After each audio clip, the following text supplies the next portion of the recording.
Starfleet Academy, Cadet Kirk, Chapter 13. "He's got me!" McCoy shouted. "He's got me!" "He's unconscious. Shove him off." "What?" "He's out. Shove him right off." Stunned, McCoy pressed his hands and toes to the slate, heaved upward, and arched his back.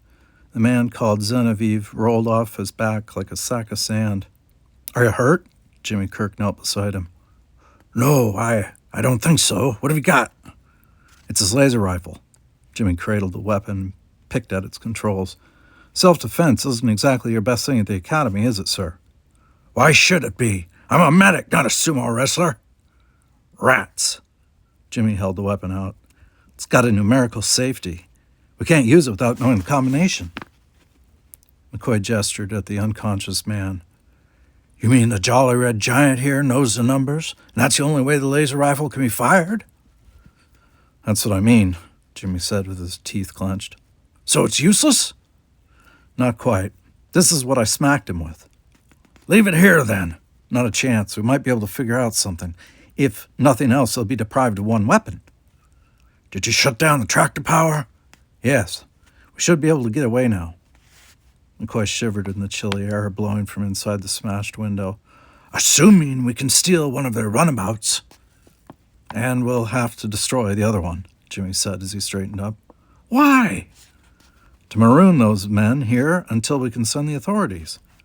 "Can't they go back and use a Spitfire to get away?" Jimmy shook his head. "Nope." "Why not?" "Because I disabled the ignition system before I got out." "Can't they just fix it?" "No, sir. I removed a couple of parts and hid them." "Good thinking." "Thanks. We better get back to the warehouse before Mr. Spock turns into a really dignified ice cube."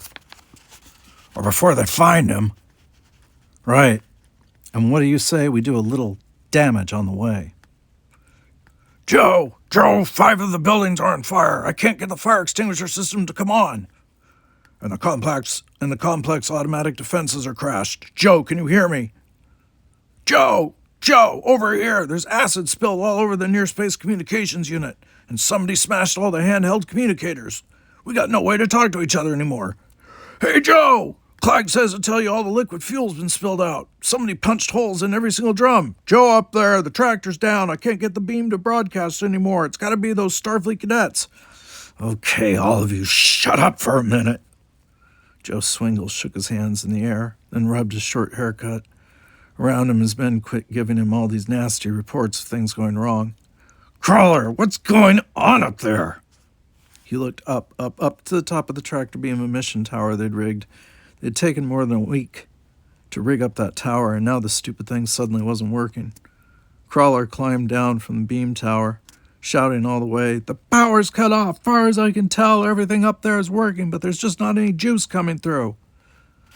The grumpy electrician jumped from the ladder to the slate floor and lumbered to him. He wiped his hands on his legs. "I don't know what else to do, except maybe reroute power from the main complex couplings. Depends how bad you want it." Joe drilled him with a glare. "I want it, you moron. Without it, we're sunk like a stone." "Okay, Joe, okay, lay off." Swingle shook his head and squeezed a hand over his eyes. "Kids, punks, puppies. I should have drowned them when I had the chance, but no, I had to be sweet." He opened his eyes and glanced around the complex. "They're watching us," he crabbed. "I can feel them. That kid with the eyes like a vulture looking at me. He's out here right now trying to figure out what I'm thinking. Bonnier!" The other man poked his head out of the conduit shed he was working in. "Yeah? Have you got the North Pole turned off yet?" "I think I can get it 10 or 15 more minutes." "Isn't fast enough, creep. This complex is falling down around us and you want 10 more minutes?" "Look, Joe, there are certain connections that got redirected and they take time to track. You can do it yourself if you want to. Otherwise, get off my back." "Just fix it or you won't have a back." Yeah. Everybody was acting this way, frustrated, mad, grumpy, picking at each other. They were cold, they were cheated out of their reward for kidnapping a famous scientist, and now the complex was breaking down left and right. On top of that, they hated each other anyway. Crawler was an escaped convict who couldn't stick his head up without some Starfleet bloodhound breathing down his neck. Bonnier was a liar and a thief who thought any crime was right as long as he got away with it. Clag came from the ship of the Klingon captain they were all working for. Genevieve, Irwin, and Hovich were just common slugs Swingle had picked up in his travels. They were like big, dumb pets. They were all just here for the ransom money. There wasn't any loyalty. Swingle told himself again that he didn't need them to be loyal, just greedy. He could deal with that. He could keep them on his leash with their own greed. They didn't care how they got whatever they got in life, and he was willing to use that. He would have felt better about it if half the complex weren't burning down around him and the other half freezing, and on top of that, it was starting to rain. All right, morons, we're going to get to the main power couplings and reroute the energy back to the tractor beam. Then I'm going to start yanking ships out of space until I get Richard Daystrom and keep looking for those cadets. First man who finds them gets a bonus. Spread out. What are you waiting for?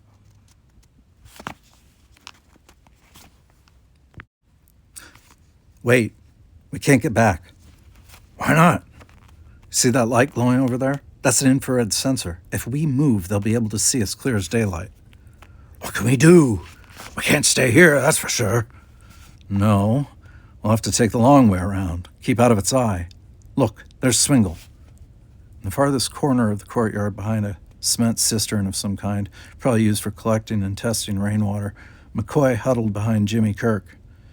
They watched the searing flames eat away at several of the buildings he and Jimmy had set on fire. Time wasn't on their side. Soon it would be daylight, only an hour or so now. The 3 moons had already paled to a coy pink, and the stars were fading. In the strange light cast by the fires, Swingle and his men cluttered the courtyard near the base of the tractor beam tower. Swingle didn't look happy. He was pacing back and forth like a tiger, his head down, his hands on his hips. Now and then he paused to shout at one of the men, pointing his finger furiously into somebody's face. He's mad, Jimmy said. We're getting to him.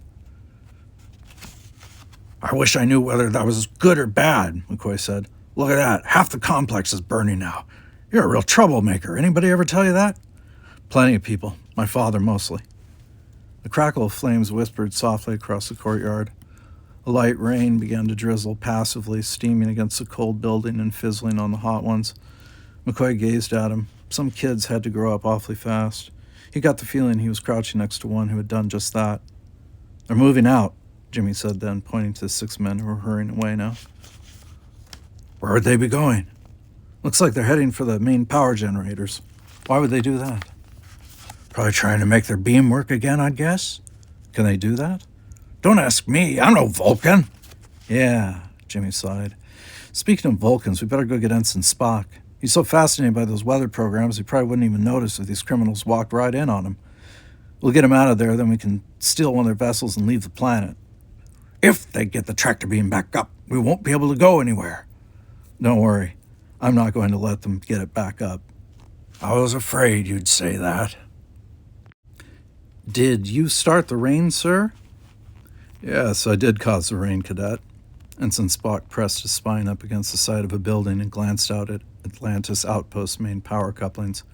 I indulged a bit in the weather control systems. Truly remarkable. I'm glad it's remarkable, McCoy interrupted. When this is all over, you can come back here and tamper all you please. Create snowstorms if you want, monsoons, deserts. But right now, let's just concentrate on getting out of here, shall we? He was clutching his box of homemade chemical bombs, glad he hadn't tripped as he followed the other 2 all the way here on the rain-slick slate. Between Spock and the 4 50-foot tank-like structures that were the main power couplings, Jimmy Kirk squinted through the light rain. They're over there. I can see them. There's Swingle on the right. We can't let them hook the power back up. We've got to blow those couplings. Blow them? McCoy gulped. How? As if he didn't want to admit that he had no answer, Jimmy shrugged. There's got to be a way. Look, their vessels are right over there, about 100 meters past the couplings. With your permission, sir. He paused and looked at Spock. Go ahead with your suggestion, Spock said. Jimmy faced them. You 2 go to the vessels. One of you start the engines, the other disable the other vessel. I'll take care of the power couplings and meet you over there. You'll take care of the couplings? McCoy asked suspiciously. Dare I ask again exactly what you have in mind? I don't specifically have anything in mind yet, sir, Jimmy said, but I'm sure something will come to me. That's what I'm afraid of. McCoy clutched his box. You better take a couple of these with you. He handed the cadet 2 of the 6 plastic bottles. Whatever you do, don't drop them, and don't forget to take the tops off before you throw them. Got it. The cadet cradled his laser rifle in one arm and the 2 bottles in the other. See you in a few minutes. When will we know to expect you? Don't worry, you'll know. He whipped around an observation tower and disappeared. What did he mean by that? McCoy asked nervously. He put the box down, handed 2 of the bottles to Spock, and kept the last 2 for himself. How did I get into this? I went on a simple, innocent trip to a simple, innocent seminar. Nothing to it. This was supposed to be a peaceful weekend, even boring. Where am I instead? Following a Vulcan around a foreign outpost, being chased by killers, waiting for a junior cadet to wreck a power coupling bigger than my whole hometown. Brilliant!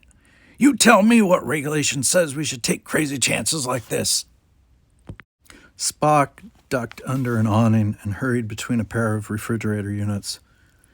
Emergency Action Regulation T4/9 subsection 12. Any Starfleet personnel exposed to threatening behavior on the parts of... I didn't really want an answer, McCoy snapped. Might have known you'd have one. Ensign, it would be wise to keep your voice down, please, Spock said. We have to cross open ground now. Be prepared. You go first. Take the vessel on the left. Start the engines. I'll disable the other vessel. Can you comply? Can I start the engines? I think so. How much do you think these men trust each other? I have no idea. Ready? Go! They started running. As hard, as fast as they could, they charged across the slippery, wet slate of Atlantis outpost. From behind them came a yell. Somebody spotted them. McCoy dared to glance to his right, and his foot slipped. He skidded wildly, flailing out with one arm, and nearly dropped a bottle in that hand.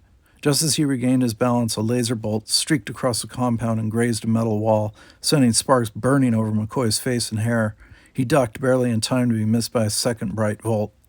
Spock shoved him violently aside. Down! The Vulcan shouted over 2 more bolts that whined toward them. McCoy crouched on the open slate, knowing he was a perfect target. Above him, Spock pulled the top off one of the plastic bottles full of chemicals. He raised his right arm and drew back, then with all his strength threw the bottle. The plastic container soared almost gracefully in an arc.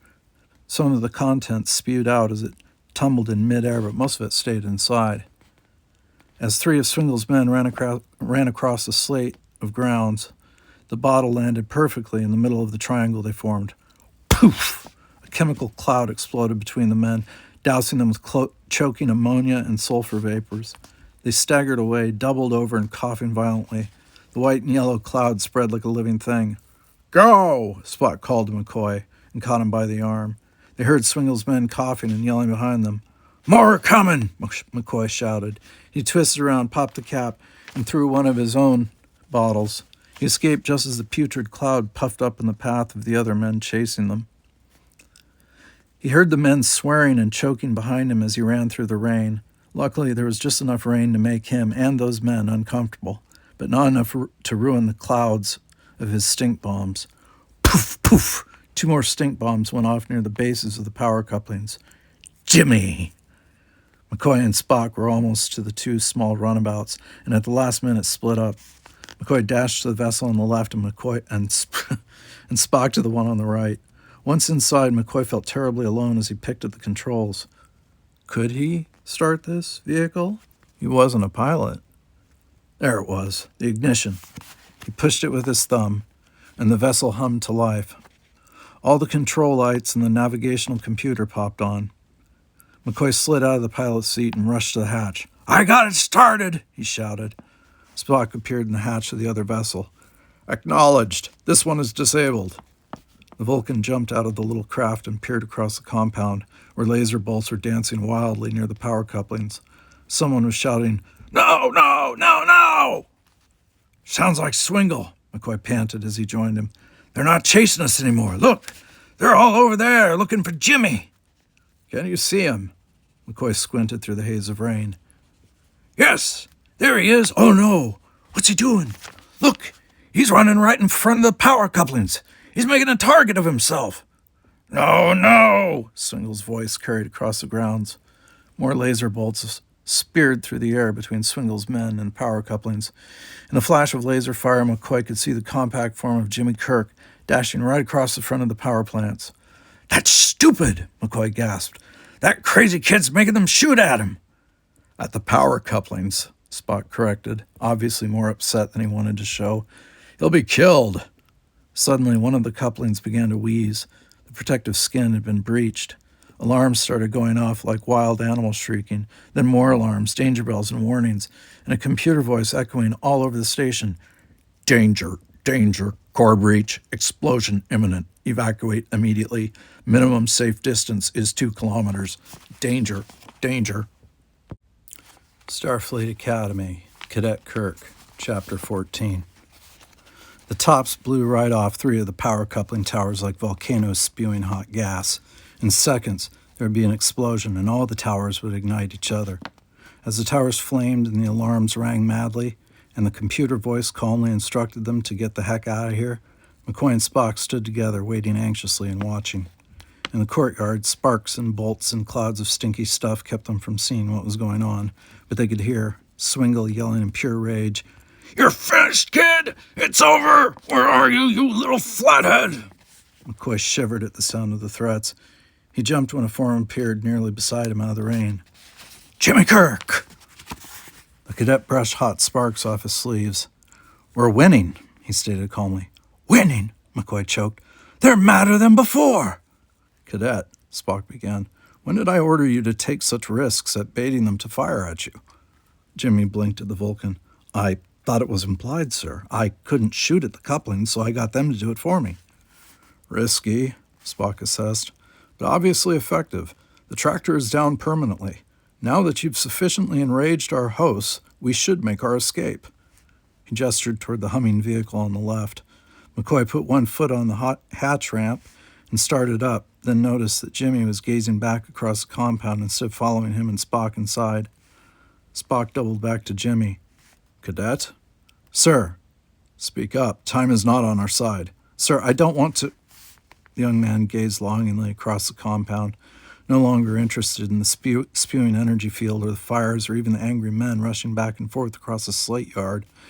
His hands clenched tight, his lips pressed flat. He seemed almost as if he were watching something die, something he cared about. "Take off without me, sir," he said suddenly then. "Without you?" McCoy pounded back down the ramp. "I'll distract Swingle from your takeoff. I'll make sure they don't fire on you. I'll go back to the Spitfire and take it up so there's no chance of Swingle and his men coming after us." "But you said it was disabled." "Maybe they're smart enough to enable it. We shouldn't take the chance." "I refuse to leave you behind, Cadet," Spock proclaimed. Under his shell of Vulcan reserve, he was shocked at the whole idea. "For once I agree," McCoy ranted crankily. Jimmy looked desperately from one to the other. "Sir, I don't want to leave the—" Seeing there was something else going on, Spock paused. For several seconds, in spite of the burning and exploding in the foreground, he looked only at the cadet. "The Spitfire," he said slowly. "It's your first command." Jimmy's face flushed with color. "Yes, sir." McCoy almost blurted how crazy that was, how stupid to be concerned about a lump of metal, a vehicle that was all the way across the compound now, parked on a dusty slab dragged out of the valley by Swingle and his men. That didn't even have weapons. "I agree," Spock spoke up then. "We'll take the Zodiac." With a sigh, McCoy moaned, "Unbelievable. You're both crazy." Possibly. But I understand the concept of losing a command, a ship signed to one's responsibility. I would not want a notation on my record that I let a vessel fall into hostile hands. You may stay here if you wish, Doctor. This vehicle has an automatic takeoff and pilot program. You can make it into the space lanes and be certain that Starfleet is notified in case the cadet and I fail. Spock looked at Cadet Kirk as if for the first time he understood what was going on in that hot little head. Jimmy Kirk gazed back and a tiny smile pricked at his stern lips. There was no bucking the resolution he saw in the 2 powerful sets of eyes, and McCoy knew Spock was no coward. "We'll go," he agreed, "but all of us together, as a crew." Jimmy looked at the medic now, gratitude still flowing. "One moment." Spock hurried inside the humming vehicle. In seconds, the engine's cough sputtered and died. Another second later, the impulse power lines blew like popcorn. Snap! Spock dodged back out the hatch. "Now!" With Jimmy Kirk leading the way, they dodged across the Atlantis compound, this time a very familiar place. They felt a little less sticky now that Spock's rain had stopped. They saw some of Swingle's men rushing about in a panic, trying to stop the explosion that was coming, the wrecking of their power source and the end of their dirty plans. But they never saw Swingle. McCoy guessed the leader would be back at the computer main, trying to get all his systems to cooperate again, maybe shut down the explosion somehow. Good luck. An energy reaction couldn't be stopped just like that. Danger. Explosion imminent. Evacuate immediately. Minimum safe distance is 2 kilometers. Danger. The voice of the station computer echoed over and over across the open grounds. Fire flickered against the clouds. Did Spock and Jimmy know where the Spitfire had been dragged? Could they find their way to it? Choking remnants of ammonia and sulfur made him wrinkle his nose as they plunged back through the areas they'd bombed with the chemical stink. Some of the smell clung to his clothing and moist hair. His lungs throbbed and his heart pounded as they ran and ran. The other two were in better physical condition, but McCoy was lanky and didn't have too much trouble keeping up. It was a long way, though, and twice they had to duck between the buildings to escape Swingle's men, who spotted them running. Phoom! A hard slap of hot wind struck them all in the back and drove them flat to the slate. As they twisted around, they saw the power couplings blow sky high in blinding flashes. White hot matter phased into the pale clouds overhead. Sprouts of uncontained energy heaved upward and outward, rolling across the burning rooftops of Atlantis Outpost. Hurry! Jimmy scrambled to his feet and grabbed McCoy. We've got to get under cover. No arguments here, McCoy scratched out. There it is, Jimmy pointed ahead of them. Sure enough, sitting on a concrete slab was a warp shuttle, still encrusted with fire retardant, now cheesy after the rain. The compact craft was banged up and bent, but ready to fly. Jimmy had been right. The Spitfire was a tough customer, hard to beat. By the time McCoy got to the small ship, Spock and Jimmy had the hatch open and were already inside. Heart thudding, the medic plunged in and smashed his palm against the hatch close button. Wheezing a bit from the wrenching of the crash, the hatch squawked shut behind him, and he felt safe for the first time in hours upon hours. Now they could leave the planet, summon help from Starfleet, and get those criminals arrested. Welcome aboard, cadets. The voice came from the storage area behind the passenger seats. All three spun around and found themselves staring down the barrel of the laser rifle, one that wasn't locked. In fact, the barrel glowed with ready energy. Evil-eyed and red with rage, Joe Swingle stood there with his rifle aimed and his legs braced. There was rancorous satisfaction on his bony face. I figured you'd come back to your little boat, he snarled. Sure is a good thing you Academy pups are so predictable.